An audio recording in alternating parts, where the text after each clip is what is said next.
Hi అండి, అందరికీ good morning. అందరూ ఎలా ఉన్నారు ఫ్రెండ్స్? చూడండి, మా అక్క అయితే నిన్న వాళ్ళ ఇంటి దగ్గర నుంచి కనకాంబరం మొక్కలు అయితే పంపించిందన్నమాట. చిన్న చిన్న మొక్కలు. నేనైతే కనకాంబరం మొక్కలు చాలాసార్లు వేశాను, కానీ ఒక్కసారి కూడా బతకలేదు, పువ్వులు పుయ్యలేదు. ఇప్పటికొచ్చి మొన్న సమ్మర్లో కూడా వేశానన్నమాట, బతకలేదు. ఇప్పుడైతే వర్షాలు పడుతున్నాయి కదండి, వాళ్ళ చెట్ల కింద అయితే కనకాంబరం గింజలు రాలి మొక్కలు మొలిసాయి అన్నమాట.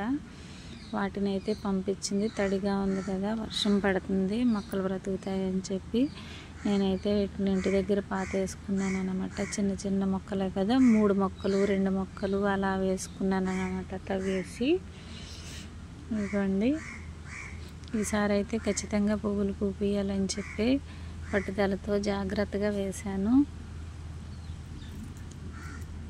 ఇవ్వండి, ఇదైతే వేరే కనకాంబరం అన్నమాట, ఆ మొక్కలు విత్తనం కాదు. ఇదైతే కొమ్మ పాతి పెడితే సరిపోతుందంట, బ్రతికేసి బాగా పూలు పోస్తుందంట.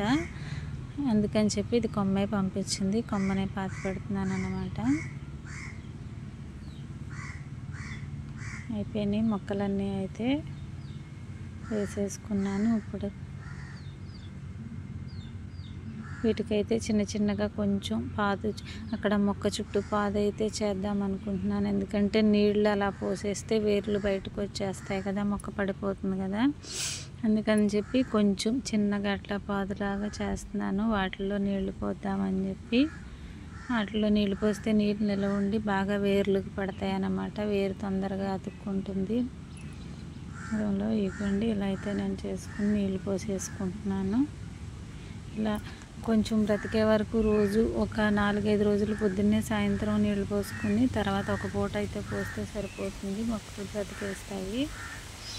చాలా రకాల పూల మొక్కలు అయితే బ్రతికాయి, కానీ కనకాంబరం మొక్కలు మాత్రమే చనిపోయినాయి నేను వేసినవి. ఈసారి అయితే ఖచ్చితంగా బ్రతికిస్తాను.